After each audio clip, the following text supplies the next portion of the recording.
everybody for coming out and enjoying the beautiful autumn leaves and roots.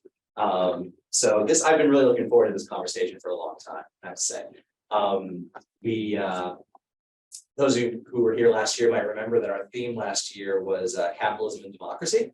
And so one feature of that, one event we wanted to have along that theme was precisely this panel on the theme of, do developing democracies need developmental states? Because it seems to me this question of, when we think about the problems democracies are having around the world, and clearly when they have economic struggles, it only compounds the problems that they're having. But do we live in an era when developmental states are still even possible? To what extent do the kind of developing democracies we see around the world, do they need to try to reconstitute state authority in a way that is more interventionist and more able to help generate economic growth in places where it hasn't been happening? Or to what extent do we see them doing better when markets take on a bigger role and when the state takes more of a restrained and restricted role in the political economy? So I think these are really, really big questions.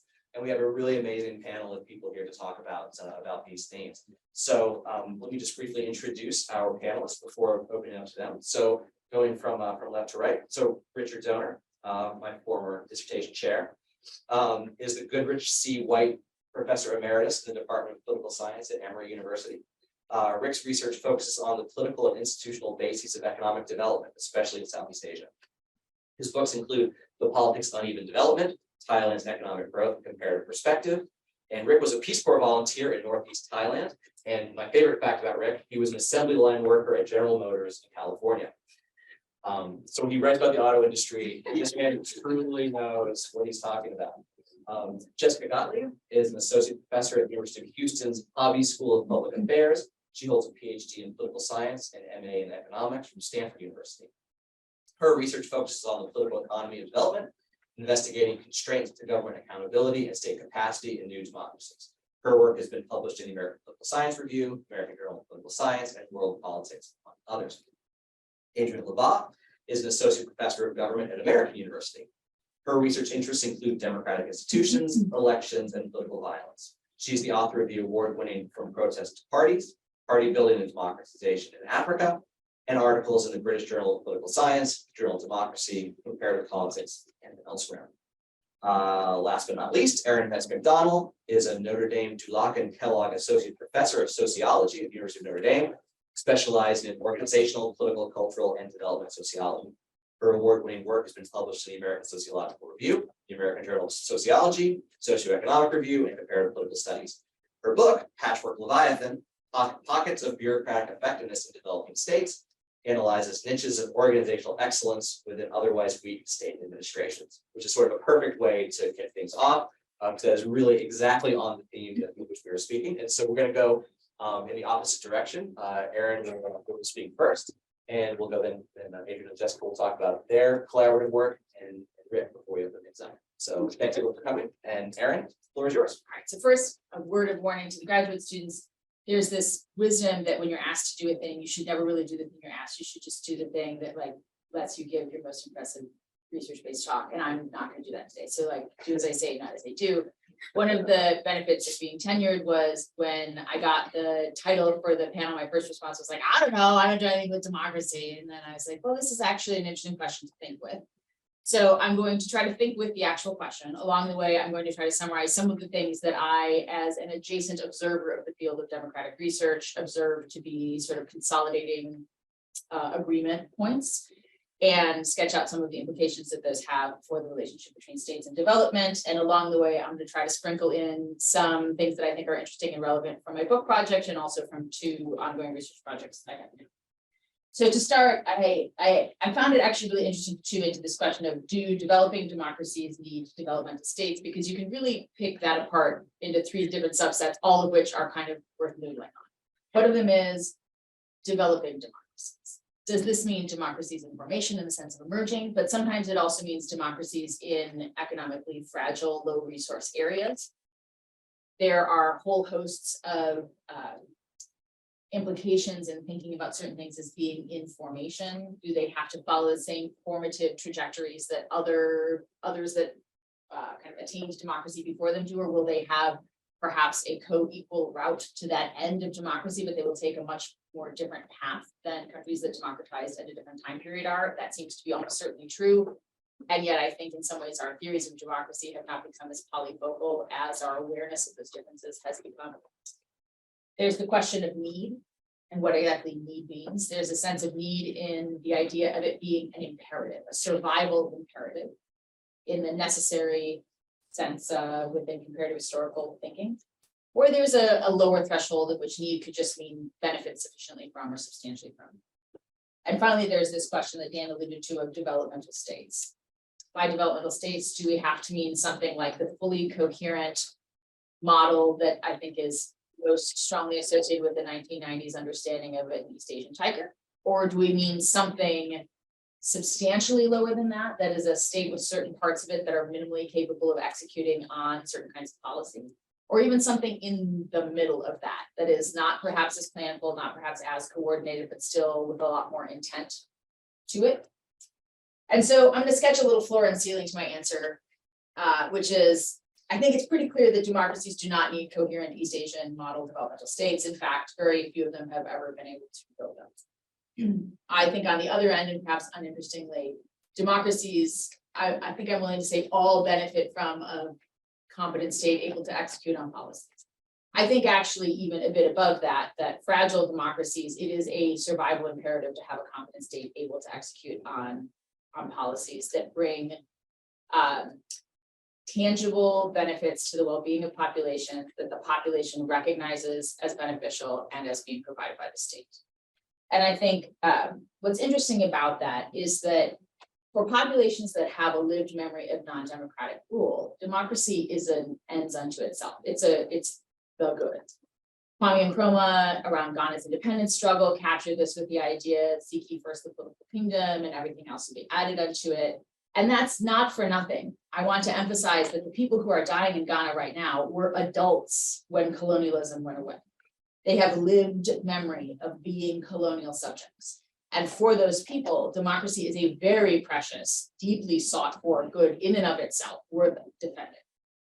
But that, I think, is a experiential memory that has erosions to it. There are certainly people in Ghana who still remember being on the wrong side of the authoritarian stick. I have had people talk to me about being called in to talk to the president's men and walking down a long hallway with guns at the other end of it and not knowing if they were making it out that hallway. And those people very much value freedom of speech.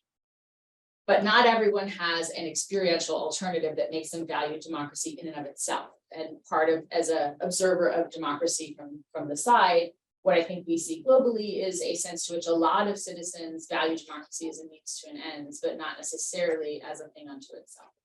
And we're seeing that in places like the most recent round of Latin American surveys finds that 1 out of every 3 people in the Americas does not prefer democracy to all other government forms. And the number is roughly similar in the African surveys from the Afro-Barometer. Again, in LeBas, more than half of the respondents from 16 out of 20 of the countries preferred guaranteed basic income and services, even if there were no elections. So that is to say, give us stuff that we value in our life, and we are willing to sacrifice kind of a basic electoral democracy for that. So I think where that gets us is that if democracy is not delivering things that improve people's lives, and if those people also do not have a lived memory of how much worse it could be without democracy, people are often willing to play very fast and loose with democracy to attain those ends.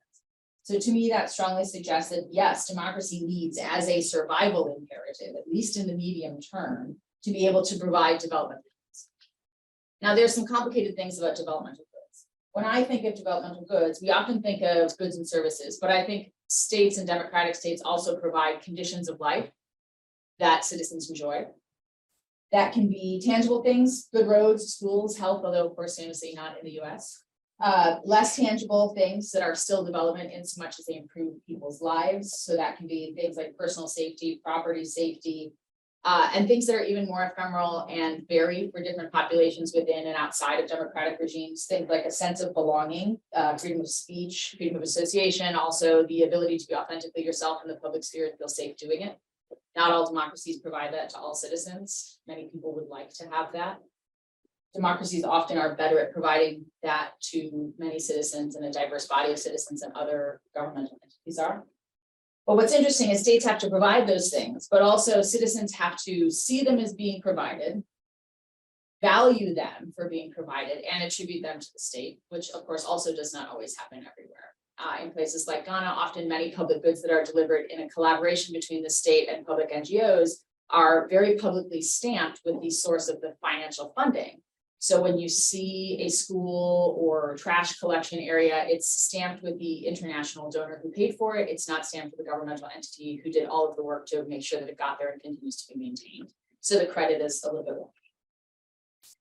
But it still raises an interesting question for thinking. If states would all gain legitimacy from providing valued goods, services, and conditions of life, why do they not build coherent, competent states to do so? And I'm going to trot out what I see as kind of 4 answers to that all have interesting implications for why I think we often wind up at what economists would call a second best position, which is creating something closer to pockets of efficiency, parts of the state that work really well, lots of the state that doesn't work well. So answer number 1, competitive electoral conditions mean that most politicians who are trying to play a developmental delivery game have to deliver within short time horizons.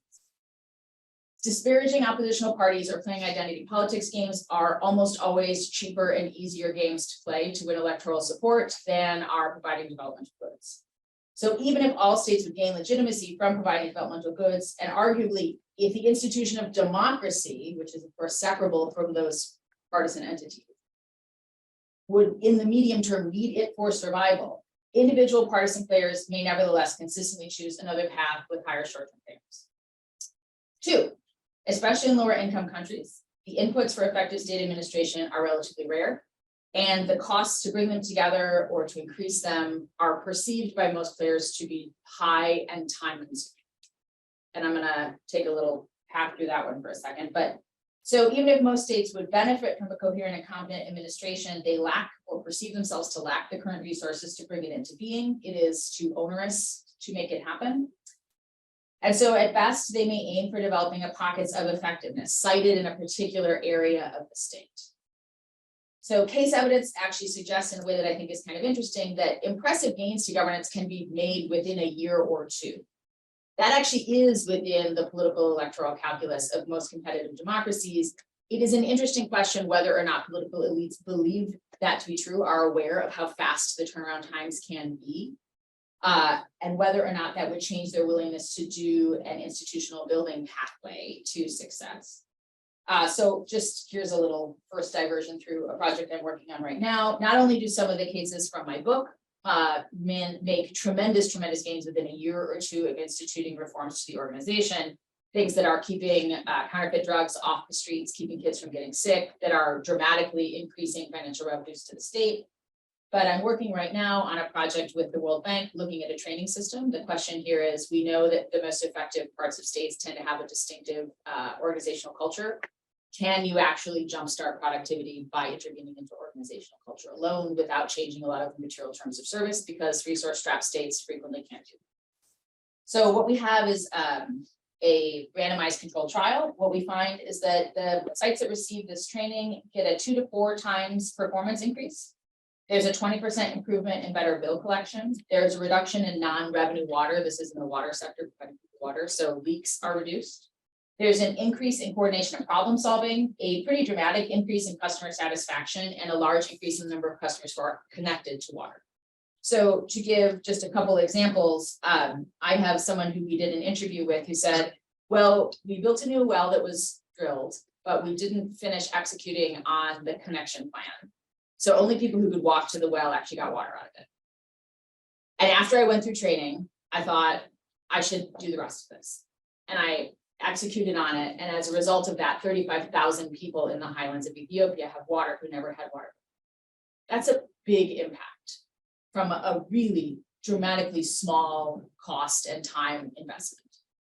And when you ask, why didn't you do it before? It's just kind of a large number of very small things. Like, it's far, the traffic is hard. Even when you get there, you have to walk up a hill. It's kind of a pain. You have to figure out which sites are going to get connected and which aren't. And that's kind of a pain. There's a lot of hassle involved. It was easier on my everyday life not to do it. But went through the training, got connected to other people who were willing to work with him on this, and managed in relatively short order to get 35,000 people water. So there is a number of things that suggest that actually with relatively cheap, relatively short time interventions, we can make impressive gains in the public well-being of people. And those 35,000 people are considerably happier for having access to clean water. Back on reasons why we don't do it. Politicians will consistently underinvest in fungible administrative abilities. That is, abilities that could be utilized by future administrations to do things that will also gain them public well-being. So the idea here is if you invest in building a coherent, competent state, you created a toy that other people can drive to, that they will be able to gain benefits from without paying those investment costs in. And therefore, partisan actors within competitive democracies will face disincentives to building a coherent, competent state because it could be used to gain legitimacy by competitors. I think of this as the if I die before I wake, I pray the Lord my toys to break sort of logic here. If you guys have ever heard that one.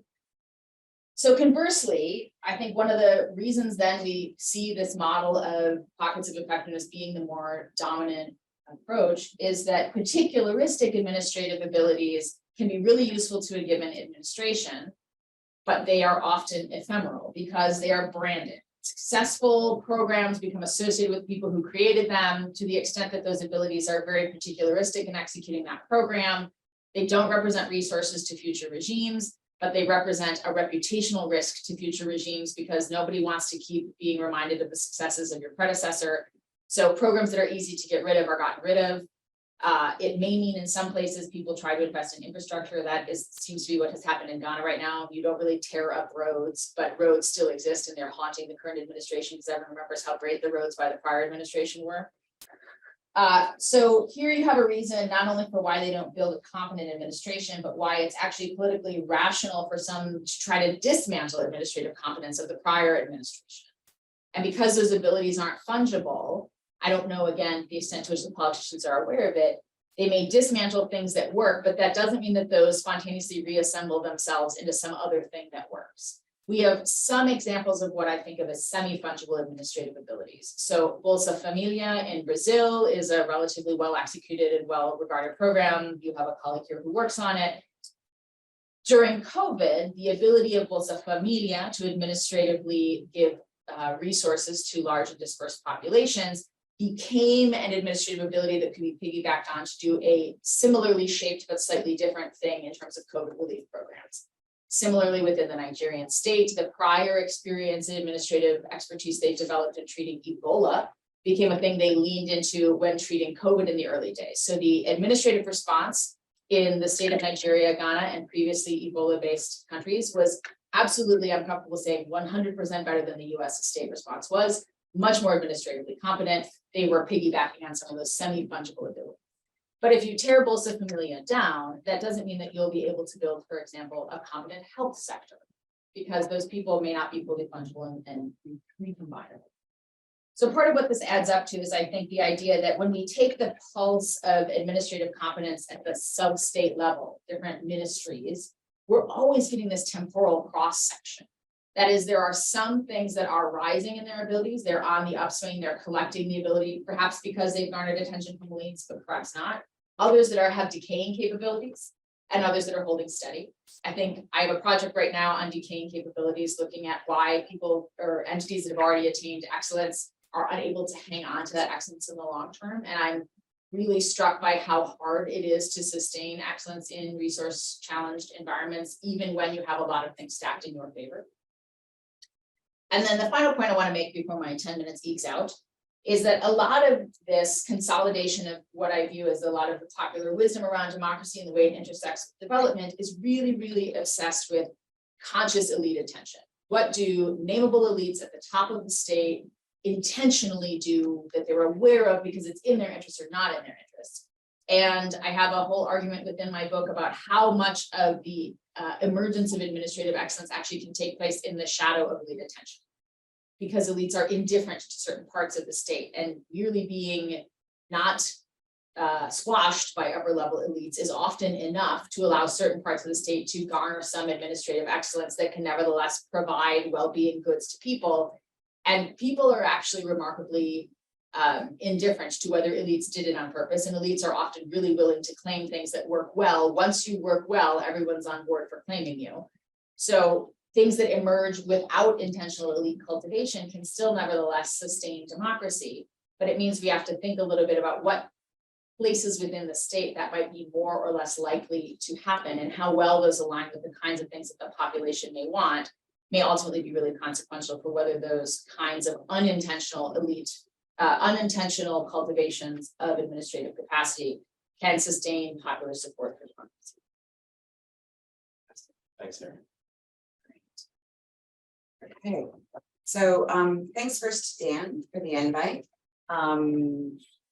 I was really interested in the topic. It's not a topic I work on, and it is quite daunting to be on a panel with Dan, Richard, and Erin, all of whom work on states. So in terms of my own background, you know, if you were going to put me somewhere in the state-society relations literature, I'm much more solidly on the society side of it, and especially institutions outside the state that link citizens to politicians.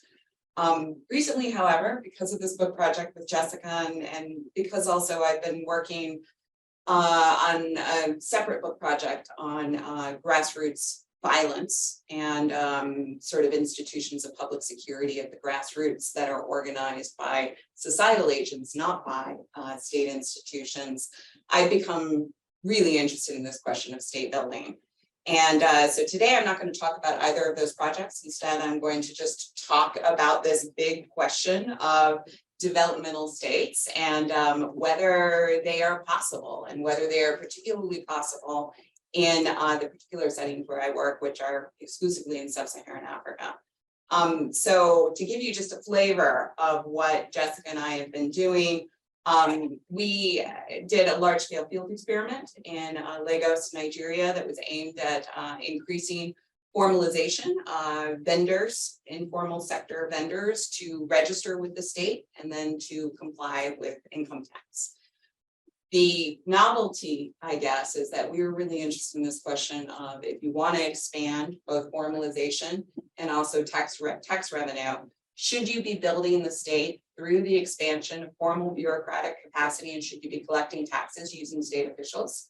Or should you try to piggyback on pre-existing social institutions and basically use those as tax farmers? So obviously this is going to sort of inform my comments here. But I wanted to start out by sort of asking about what the big question here is, and then maybe reframing it slightly.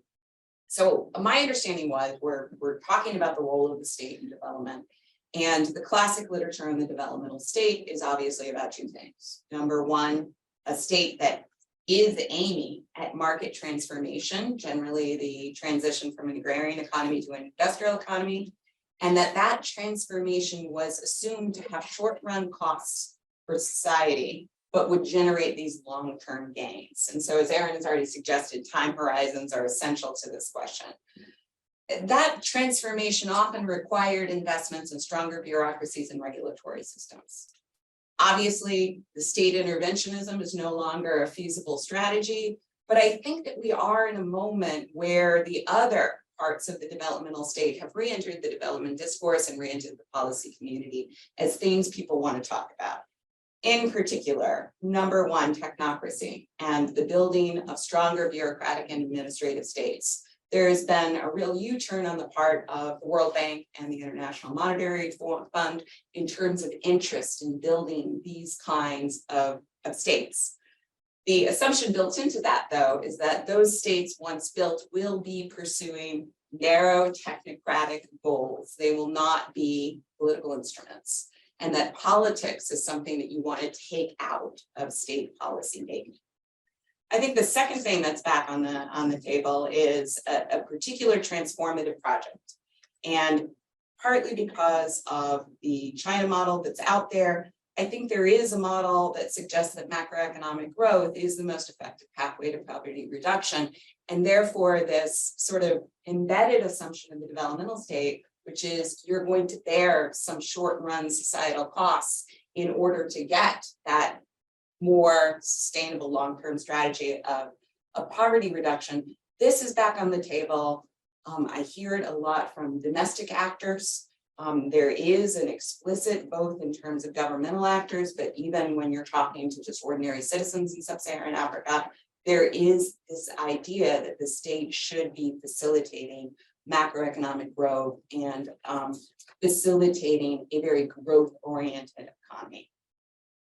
So the question that I want to ask is there popular demand for this project? And at the end of the talk, I'll suggest, that there is some popular demand and give you some metrics on that. But I wanted to focus much more centrally on what I see as obstacles to the creation of strong technocratic states that are able to promote formalization, create facilitative environments for strong macroeconomic growth, and also deliver public goods. The delivery of public goods is not something that I'm talking about for a large extent, because I think of it as almost something quite different from what I see as the building of technocratic states. So the current policy drives that I see as consistent with this idea of building a strong technocratic developmental state are really a formalization drive. So an attempt to formalize land title, to create sort of these very technically sophisticated cadastral maps, and to expand the collection of property tax. This is occurring across sub-Saharan Africa. And then also drives to formalize informal sector businesses, usually by offering some kind of benefit, be it access to capital, or be it possibly access to state sort of distribution of goods of some kind, subsidized business loans, training. I think in that formalization world, the specter of sort of Hernando de Soto's 2000 Mystery of Capital book looms very, very large. So there's this idea that there's a lot of untapped capital in the informal sector, and that this could be an enormous driver of economic development. I think others are skeptical about that, but in Africa, that informal sector is enormous. The estimates are that it's roughly 70% of economic activity, and is certainly 70 to 80% of the labor force is working in the informal sector. The second drive that I see, and this is obviously what Jessica and my work flows out of, is the idea that states in sub-Saharan Africa are too dependent on either natural resource rents or on aid, and that there needs to be the transformation of the state to an internally generated revenue funded state, and that this will have knock-on effects that strengthen democracy. So I guess this is the first point in the talk where democracy actually comes up at all. So tax mobilization is something that, again, the policy community is really interested in. And the idea here is that that IGR could then be used to deliver public goods, and particularly to provide public goods that would attract FDI, improve human capital, reduce the sources of volatility and loss for informal sector businesses, and therefore could have all of these downstream good for development kinds of effects. I will state Rwanda and Ethiopia are always given as the examples of the best performers in terms of both formalization and also big increases in tax mobilization. So why can't we do this? Generally, we say, listen, under democracy, the basic problem is time horizons, as Erin has already suggested. And these are long-run transformative projects, and they're also going to create costs that could be electorally costly for incumbents. We do all know, of course, that the classic Asian developmental states did this under authoritarianism. So I think that there is a real question of compatibility. For me, it's not the democracy that's the bigger obstacle. Instead, the two big obstacles, at least in sub-Saharan Africa, and I think in other post-colonial contexts, to some extent, are that, first of all, you have, because of colonialism and particular patterns of colonial state formation, you have what Peter Eke and others have called a divided public. So basically a public that believes there is a civic realm that you might go into in order to extract, but the distribution and the moral sort of fiber is located in what we sometimes call the primordial public. It's located outside the civic realm. It's located in particularistic networks. And I think that that sort of yields what we used to talk about as neo-patrimonialism or politics of the belly. But I think in the modern context, it's manifested most in clientelism. And this is the primary pattern of linkage between politicians and citizens. And so I think there's a real question about how you pursue a technocratic state, which is non-particularistic, which has universal metrics and supposedly uniform treatment of citizens when you are pursuing a particularistic project in the electoral arena. The second problem is levels of really low state capacity that are inherited from the colonial period and then reproduced in the post-colonial period. And what this then results in the past several decades has been the construction of very strong non-state institutions that do a lot of the functions of the state. They informally tax, they deliver things that look like public goods to their constituencies. And in many ways, they have an interest in keeping the state weak and continuing to provide these state-like roles in their smaller localities. This is why we have these market associations that we're seen as potential tax farmers for later state government. So I think that those institutions can become stronger under democracy because of their role as clientelistic brokers. So I am out of time, but let me just very quickly conclude with some evidence that there's demand for technocratic states.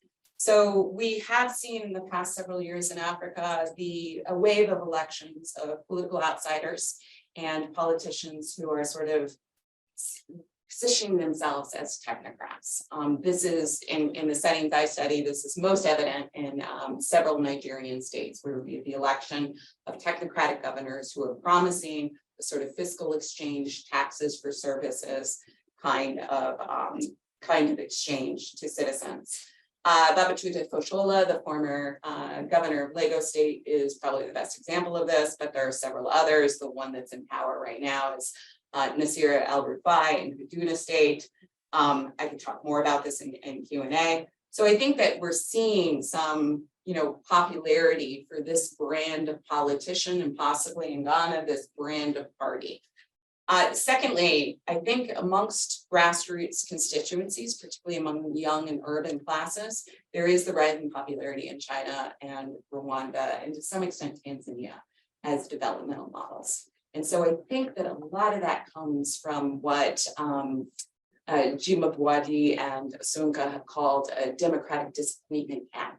The sort of erosion of satisfaction with democracy and therefore a looking around for other models for the delivery of economic goods that Erin was talking about. Thanks for the patience. A bit over, but yes, Jessica. All right, well, thank you. These both discussions set up what I wanted to say really well. I'm also a bit new to one half of this question, the state side. I really focused a lot on democratic accountability, particularly in developing democracies and constraints to democratic accountability. But one of the reasons I've moved into this new space about how to think about state capacity in these places and how to think about incentives for leaders to build state capacity is because many of the states I study are quite weak. And so what does democracy actually mean? If you improve accountability by X amount, how much is that actually doing for citizens if the state isn't doing much to begin with? And so the bigger question to move states, I guess we're thinking about trajectories, to a stronger state that can do more for its citizens, then we really need to think about the state capacity question first. But because of my background in thinking about democratic accountability, the two seem really interrelated. So if we're thinking about state building in a democracy, then what are the interrelationships between electoral incentives and state building? And a starting point for me was similar to the one that Adrienne was talking about, where there are clearly costs. There are clearly electoral costs, and these are forefront in potential state builders' minds. I've talked to politicians, I've talked to folks in tax offices about their decision making when it comes to, in particular, investing in the capacity to go after the informal sector, because this is one of the places where there's the biggest margin. They're already taxing, I think, at a pretty high rate the formal sector, or they're reaching the formal sector quite well, but there's the number of people in the informal sector in the states I study in West Africa is like 90% of economic units operate in this sector. And they aren't being taxed at the maximum. So that's where I think there's a lot of leverage, and people will say, we don't do it because we need to win elections, and that pisses people off.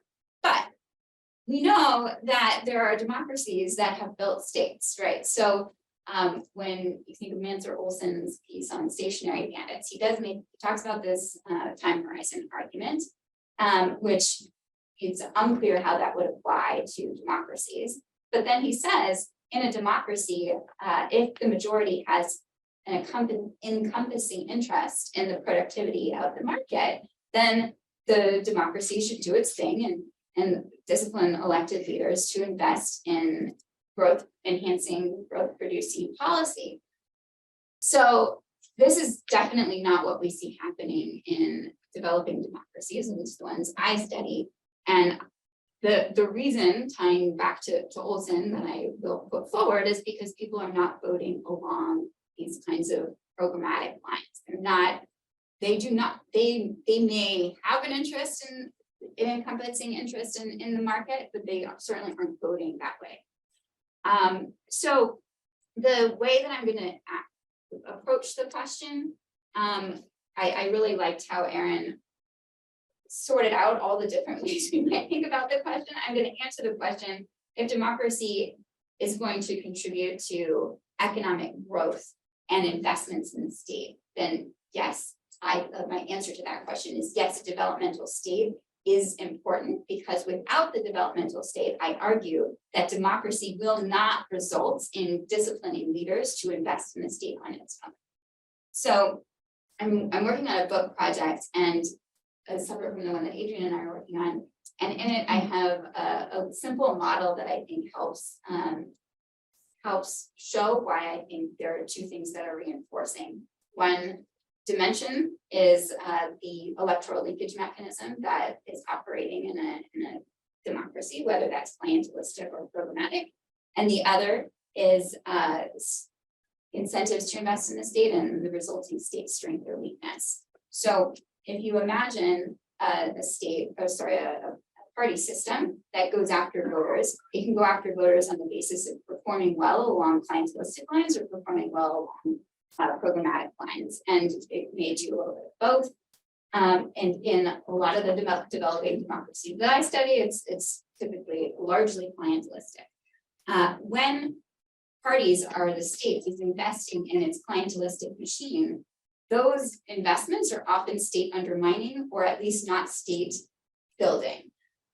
One is that innovation and efficiency is dampened when policies are not merit-based. Also, businesses face a lot of uncertainty when they're not sure whether they'll be in the in-group at any given time based on who's in power.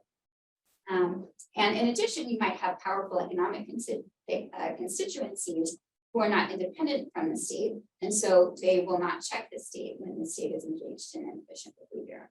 Whereas if you have politicians that are being judged on their provision of programmatic goods, then they have incentives to invest in improvements in the state that will allow them to better provide those goods.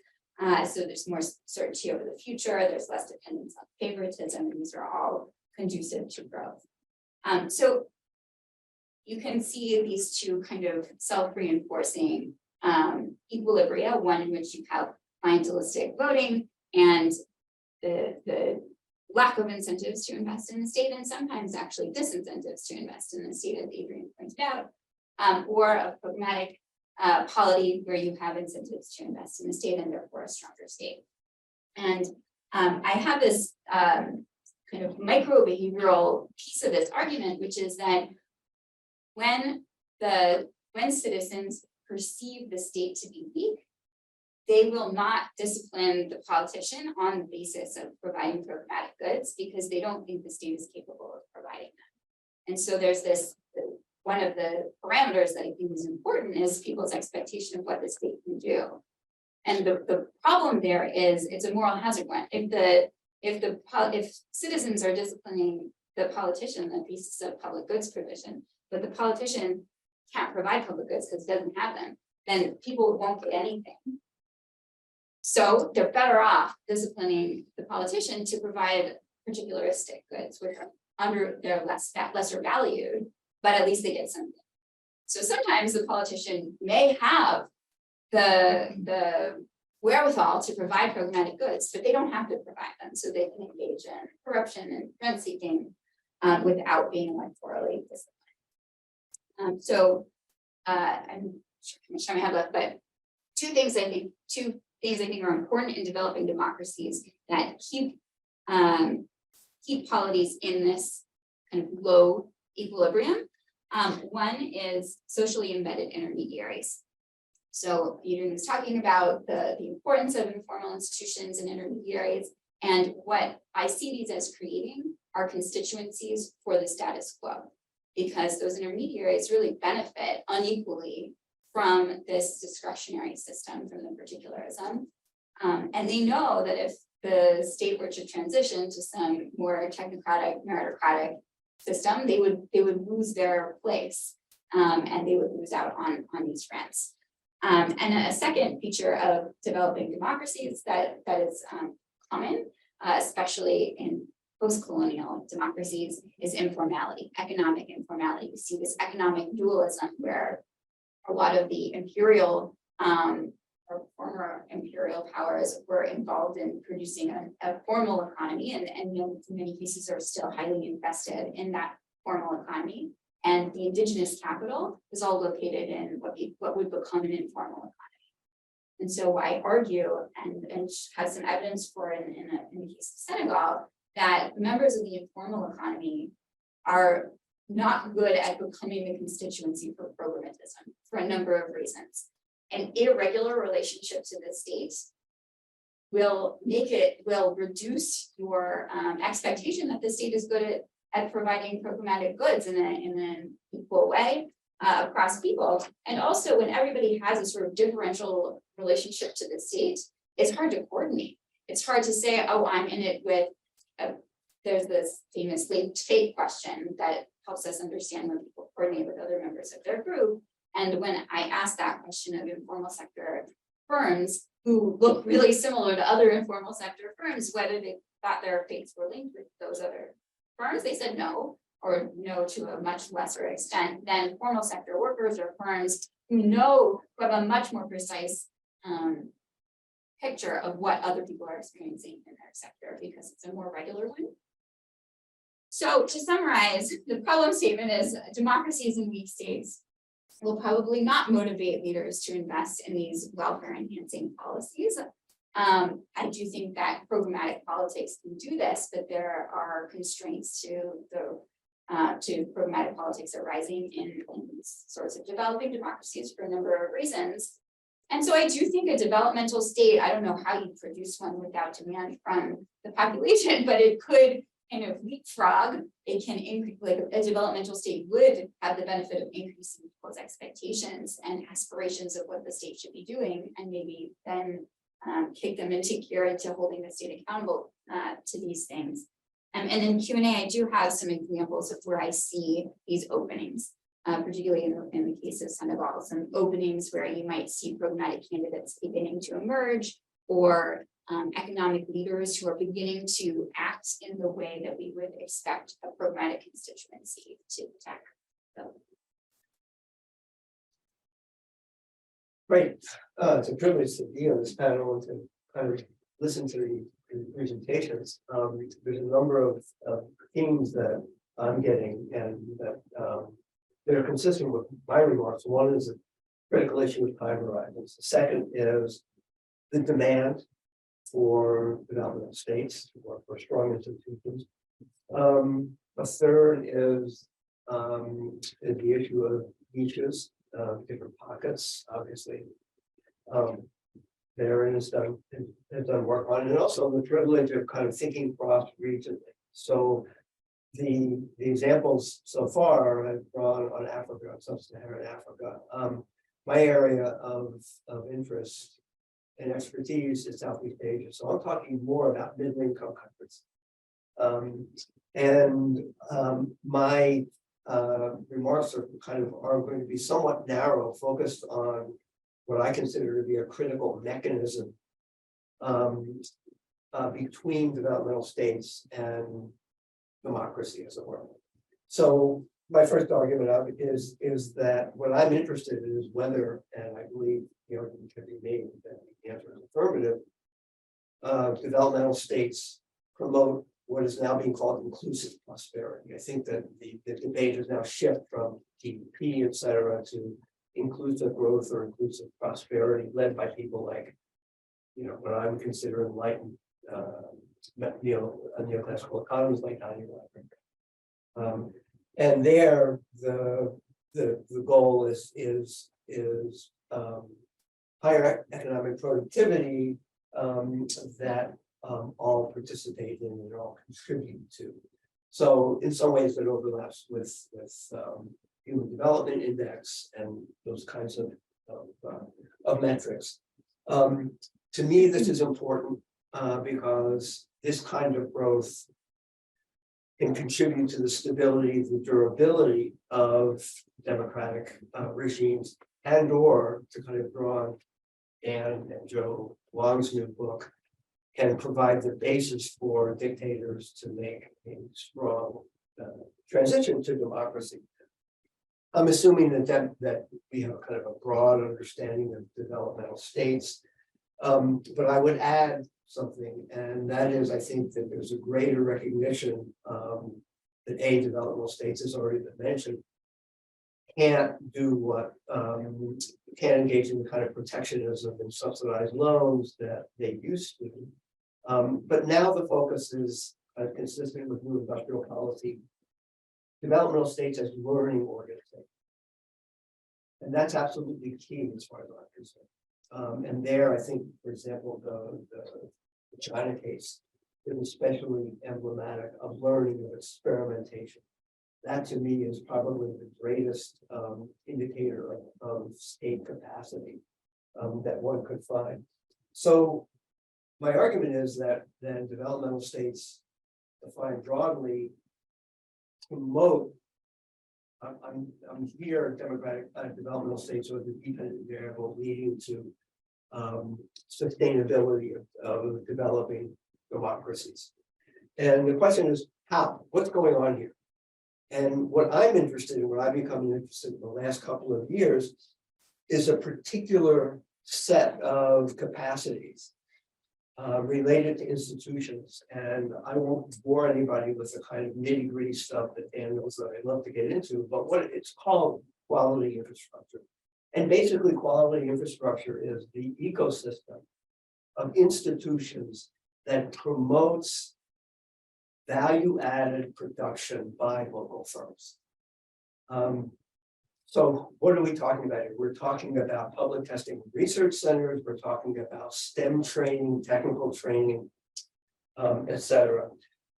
This often goes under the term of MSTQ, metrology, standards, testing, evaluation. And the standards thing becomes important because doing this well allows countries, firms, to make decisions about what the standards are, which they presumably have a comparative advantage. So the point here is, the assumption here, and this has been argued, I think, by various international organizations, is that these kinds of quality infrastructure, by promoting, by strengthening local firms, by strengthening labor, by strengthening skilled labor, expanding the pool of skilled labor, promote dense input-output linkages, backward linkages, the way Murphy used to talk about it, value added capture domestically, and social mobility on the part of labor. Okay, to the point that the argument is that quality infrastructure is a critical component of a country's ability to meet the social development, the SDGs goals. So, why would developmental states have anything to do with this? And the argument is that these are hard things to do. That developing these kinds of capacities, of testing and research centers, and good STEM, good skill training, has high information requirements. It's not just technical requirements, it is also site-specific. That developing a STEM program in Ghana is very different than developing a STEM program in Thailand. Developing a STEM program in Thai rubber is very different than developing a STEM program in Thailand, trying. Upcountry, downcountry, you name it. They're all site specific. And so these information requirements require a lot of flexibility and learning how to adapt and absorb technology and disseminate it in different parts of different sectors. Second is you've got a lot of parties involved here. The implementation changes are really huge. You've got boards of investments who are bringing in foreign investors. You've got Ministry of Industry folks who are saying, here's what your factory requirements are. You've got standards institutes. You have ministries of labor. You have tremendous coordination problems here. And the resolution of such problems typically are hallmark of developmental states.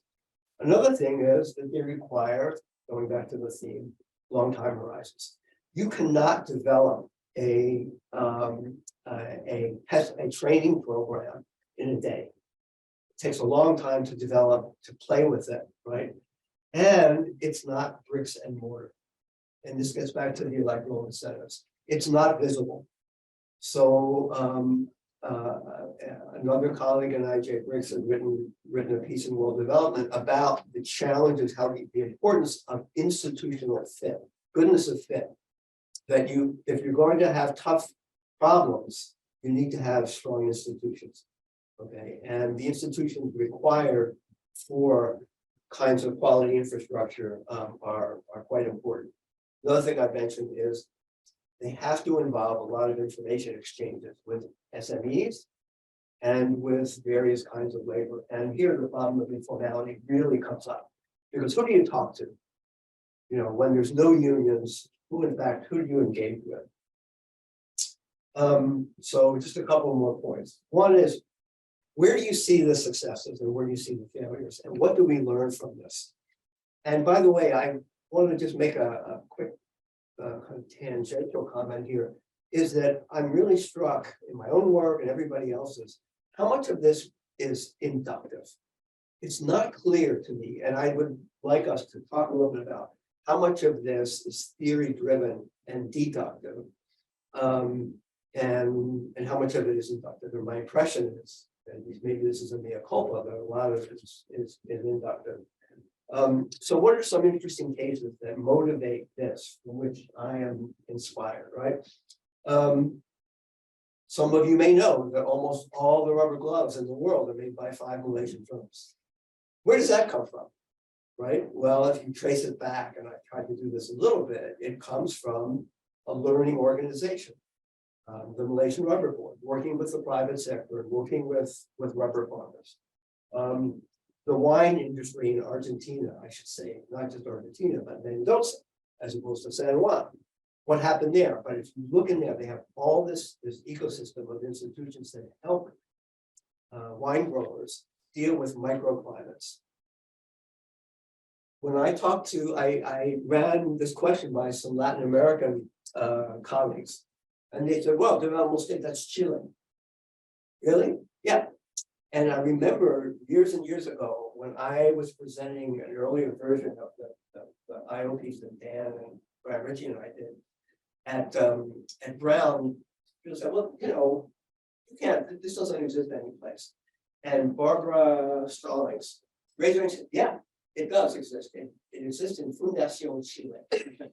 That's where it exists. He said, I know you're talking exactly about Fundación Chile under Pinochet, but which then kind of somewhat, sorry to say, is consistent with your argument in your book, is that they built on that, the democratic transition. Taiwan auto parts, I would say, is another example, but then and also I would say Thailand's universal healthcare system, Rwanda's health system.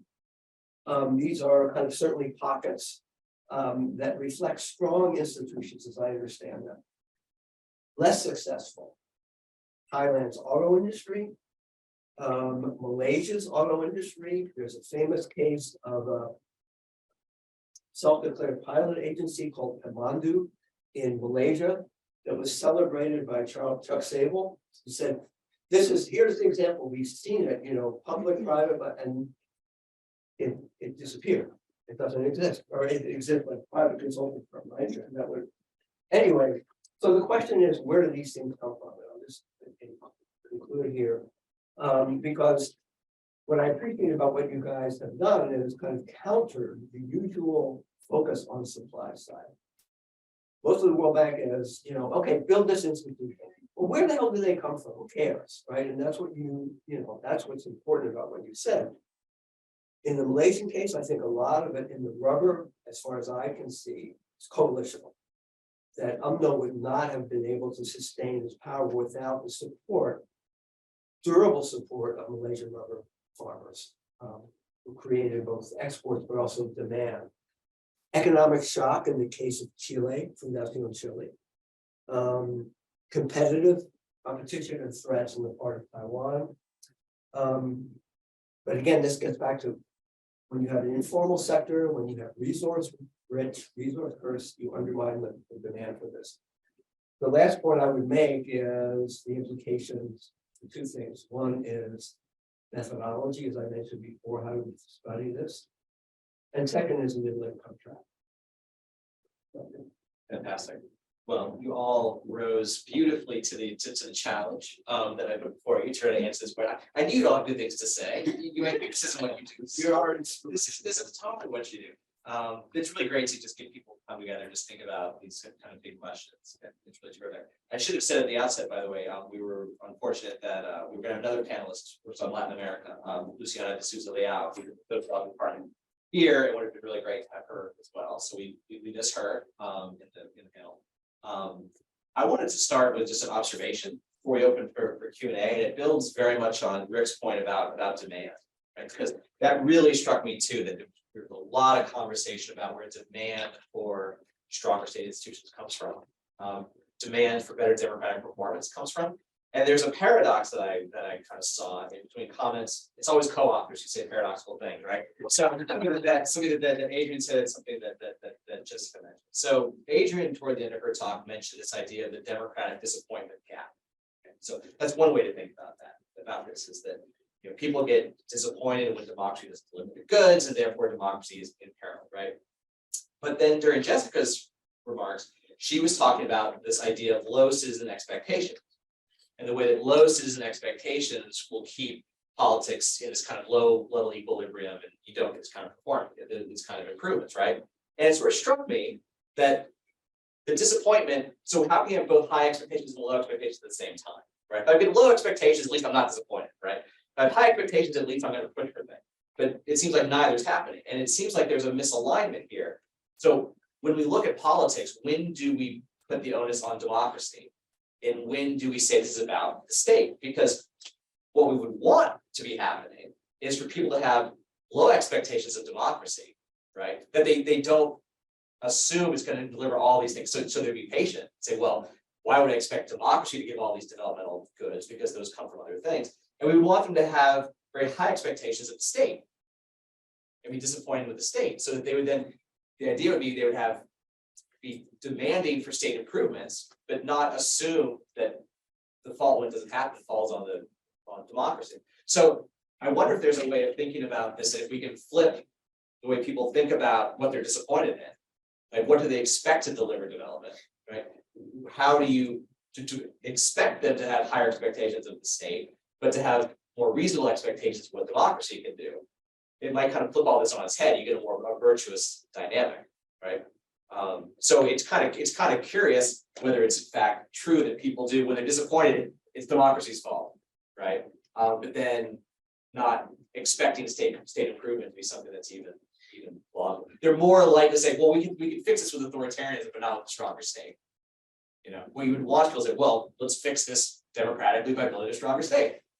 So there's an interesting kind of misalignment or a paradox of both low expectations, high expectations working in what sounded like mostly nefarious ways, unfortunate ways, but you could imagine flipping it on its head and maybe they could work in a more virtuous way. So that was sort of an observation to kind of open up with.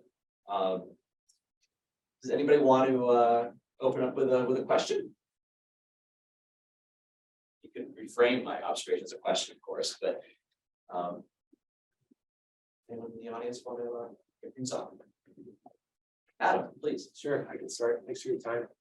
I had a question about specifically political institutions as impediments to building strong developmental states. And this question was motivated by Professor LeBas's comments about Nigeria and this idea that strong subnational executives in lining national development goals. And the inference that followed was maybe that in federal polities, developmental states have a harder time getting off the ground compared to other polities, or polities with these oversized ruling coalitions. They have a hard time producing more coherent developmental policies as opposed to more narrow ruling parties. So I don't know if any of you had reflection on that. Thanks.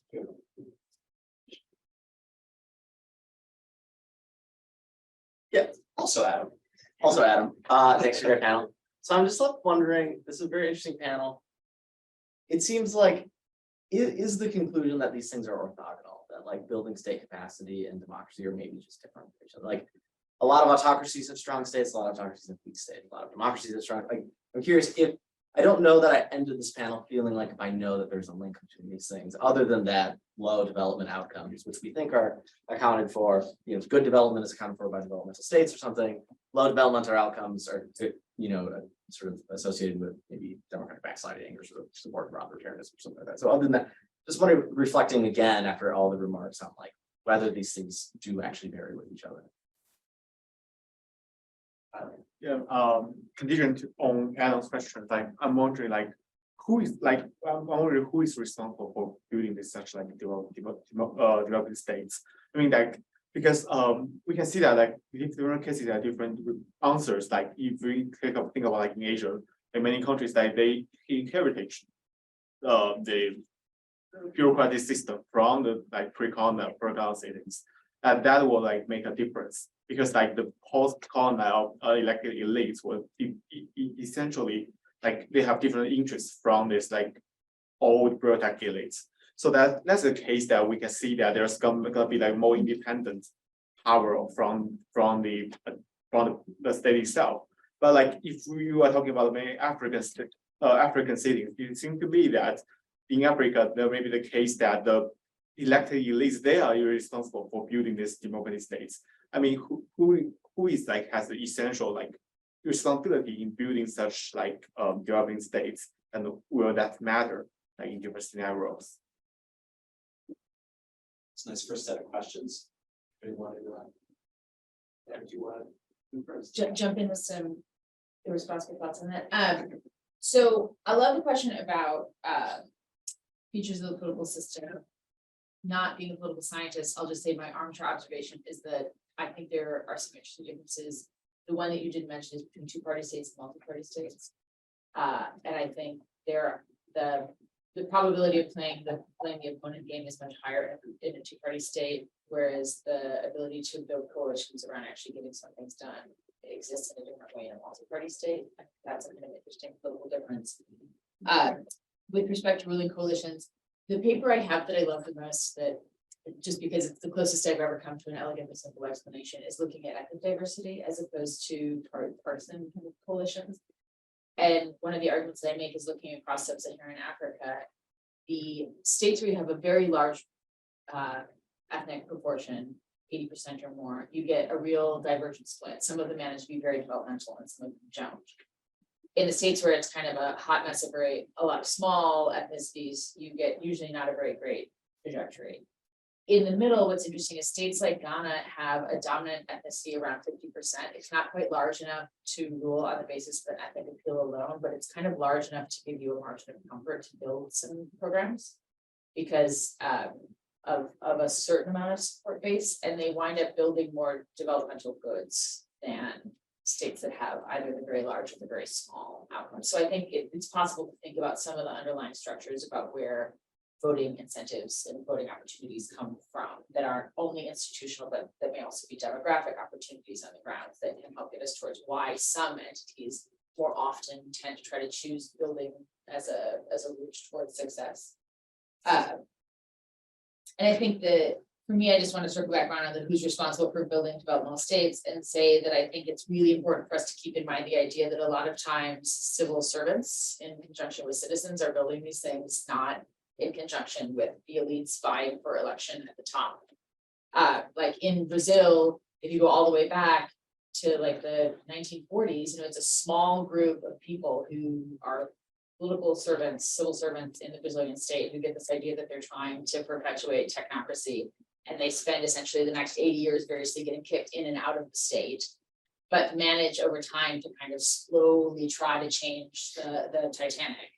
But in some ways, it's a ground up development effort as opposed to an effort that was necessarily orchestrated from the top. It has variously over times opportunistically made large leaps by forging relationships with people at the top. But I think it's a mistake to view that as exclusively driven by people at the top and to forget that civil servants are often doing things and sometimes for what appear to be very publicly minded and motivated reasons. And so I think that's a thing we should not lose sight of when we talk about where these developmental outcomes come from. Also Familia being sustained through some really dedicated commitments by civil servants to continue that program, even when it became unpopular with Bolsonaro. Yeah. There's a lot on the table. So let me go to the first Adam's question about federalism. I think I see it the opposite way. I think that what we know from the cases we know, at least in sub-Saharan Africa, is that there's a combination of sort of what is needed. Is some combination of sort of embedded bureaucrats who have technical knowledge of the area and technical knowledge of the local context, plus some degree of executive will. And that executive will, I think, is necessary in order to give those bureaucrats free rein to sort of experiment. And I really liked what Richard was saying about, you gotta sort of get this emerge organically. There are not models sitting there on the shelf that are gonna work in every setting. And I think that the primary sort of problem that we've seen with a lot of the IFE-led technocratic projects is because there is this idea that there is a set of right institutions. And I spent some time in Kaduna State with World Bank Mission, and it was shocking to me how much of it was, okay, we implemented all of the institutions that you said. We must have done one of these steps wrong.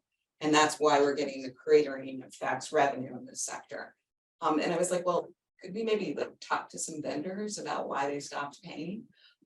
So, I mean, I think that this kind of top-down model of development, this isn't going to work. You need this sort of local knowledge to actually inform, and that's going to require a lot of tinkering. So I actually think of these federal systems as really interesting because it allows for several different laboratories inside. And I hear that sort of metaphor of the laboratory for technocracy, not just in Nigeria, but you're hearing it also at the county level in Kenya. So, I mean, I think federal systems is actually maybe better for this. It also speaks to your idea about the proof of concept, like if the governor in this federal location can do it, then why can't you? Yeah. I mean, we are going to have in the next Nigerian election a test of whether you can actually run this up to the federal level, because one of the major parties candidates is a former governor of Lagos State, who is seen as like the origin of the technocratic miracle in Lagos, to the extent it's still a miracle. And I think the incompatibility between me and Jessica is partly where we started thinking about these questions. So, I mean, Lagos is considered to a large extent a technocratic success, whereas Senegal is not. On very quickly on this issue of developmental states and democracy being orthogonal, I don't think it's really developmental projects and democracy that are orthogonal. It's when I read developmental state, I immediately thought transformational projects, right? And transformational projects are just like hard for democracy to do. And, all you need is to go and read Jem Scott and understand why this is going to be even harder to sort of carry out this state vision of, this is what we would like. This is the endpoint we would like. Now society go there.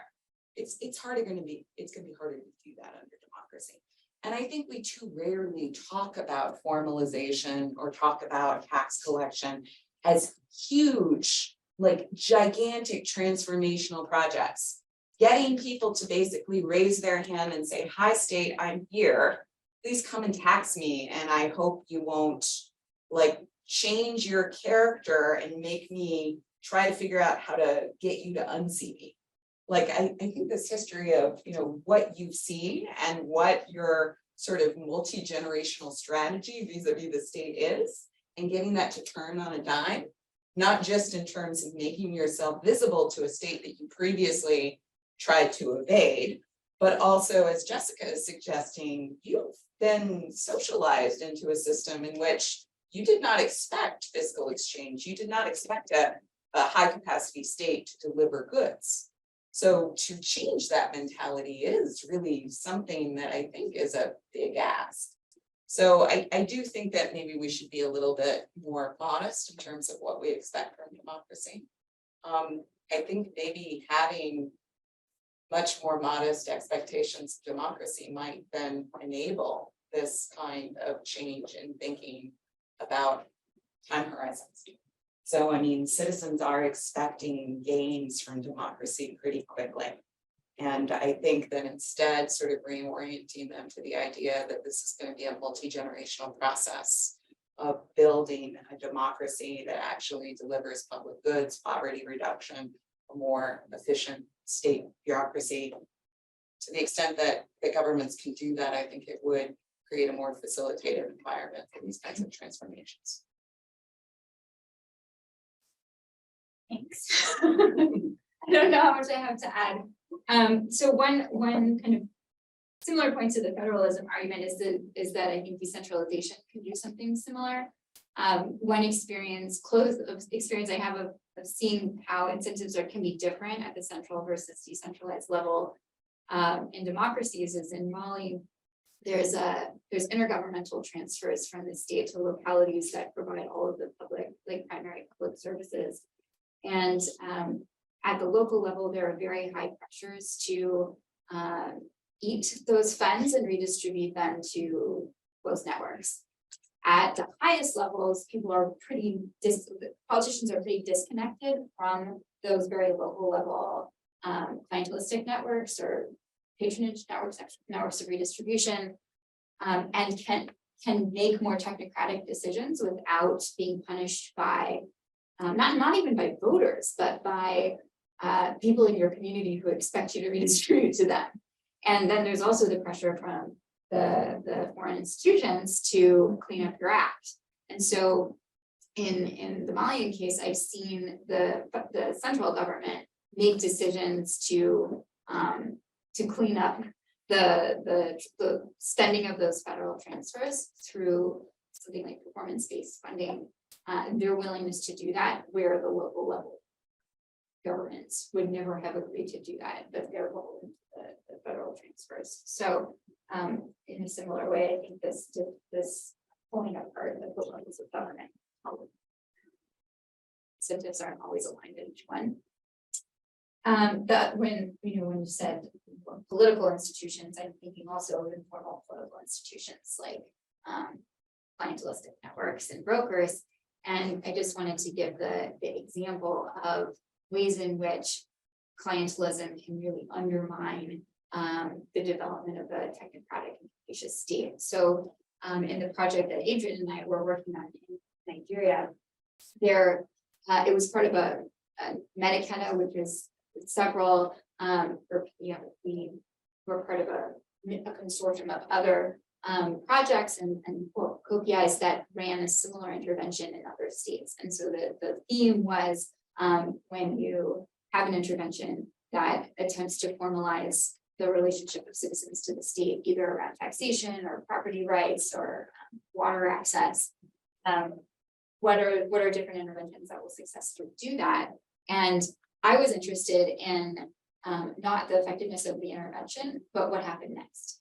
So when this is a big shock to many of these systems that are used to a very discretionary system where people are not formally engaged with the state or have to work through intermediaries to engage with the state. And so, in Nigeria, we have examples of how there was resistance to that by people who benefit from the status quo, namely the culturally embedded organizations that are part of the political machine of the ruling party. But in India, in the DRC, we saw examples of the brokers, the intermediaries who were active in providing water to citizens or to taxing people's property and pocketing some of that money in a discretionary way, muck up the system as soon as they saw that this formalistic system of property rights or titling was working. So they didn't believe it was going to work because there's so many of these things that just fall through, but because there were researchers involved, I think probably, and had their eyes on it, started working. And then all of a sudden you saw the success of this bureaucratic progress either grind to a halt or slow way down because the people who were benefiting from the discretion before, no way, we don't want to lose those benefits. So yes, I think that I don't have anything to add about the co-bearing point. I forget where this point came in, but I did want to mention, I really liked how Erin in her introductory comment was talking about how democracy can protect investments when they know that their party might lose. And there's been work on this in the American politics literature, like Terry Moe has this great article that talks about like basically red tape. So states parties will make it hard to implement policy really efficiently so that the next guy won't also be able to implement policy really efficiently. But another example that I think is interesting is the Progresa example, the cash transfer program in Mexico. And one way that I think works, Santiago Levy was the Minister of Social Insurance or something, and had this brilliant idea that there should be a randomized control trial of this thing during his tenure, so that it would show really expressly that this thing works to save lives and get people money for kids. And then it was really hard for the next guy who came to power to shut it all down. And so he basically just re-owned it and named it Oportunidades, Progresa, and added on some bells and whistles and attributed it to himself. So I think there are solutions to this problem of time horizons that we've seen borne out in other places. It's a defining industry, but it's an interesting.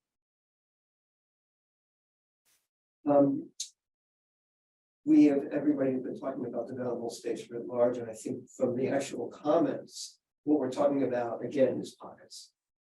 In none of the countries that I work in Southeast Asia, there are no developmental states as such. And so here I think that it's well to discipline ourselves to say, what can we learn from the pockets, from the niches, right? When you say who's responsible for this, the constituencies, the coalitions, the pressures, it depends. I hate to put it like that, but there's a high level of contingency here. And the question is, how do we balance recognition of complexity with some level of theorizing and parsimony? I think that's the hugest challenge for this whole thing. An example of this is the question of federalism and other kinds of institutional rules. So at one level, it seems to me that Brazil's federalism can say, well, maybe it's a laboratory of experimentation. In some cases, maybe it's not. But when you look at health, Brazil's done pretty well in generic goods. Got this whole push from this, what they call sanitaristas. These sanitary guerrillas, as it were, right? That's a countrywide thing in which experiments at one local level scaled up, were taken. And so one question here is, under what conditions does a success in one issue area, in one place, what's the external validity of it? When does it scale up?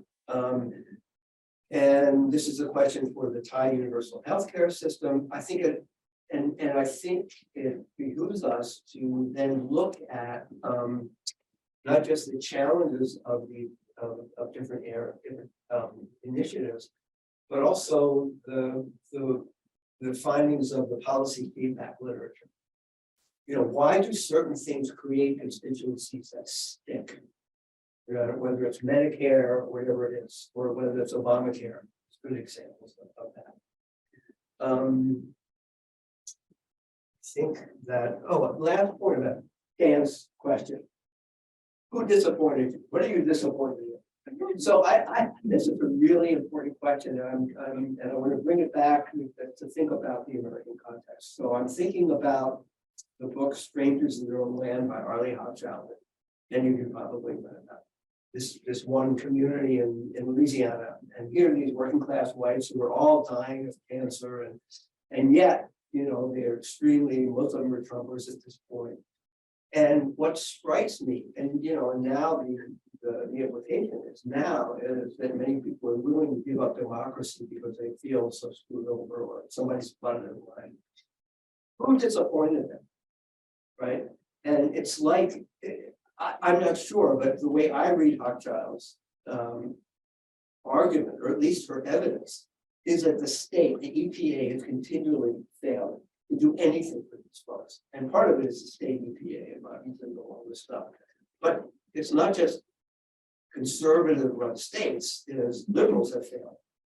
So if you have disappointment in the state, in the bureaucracy, EPA in this case, that translates somehow into screw democracy. I just want somebody who's going to take care of me or look for me, something like that. So I don't know, but I think it's a really important question, and it makes me think back to that.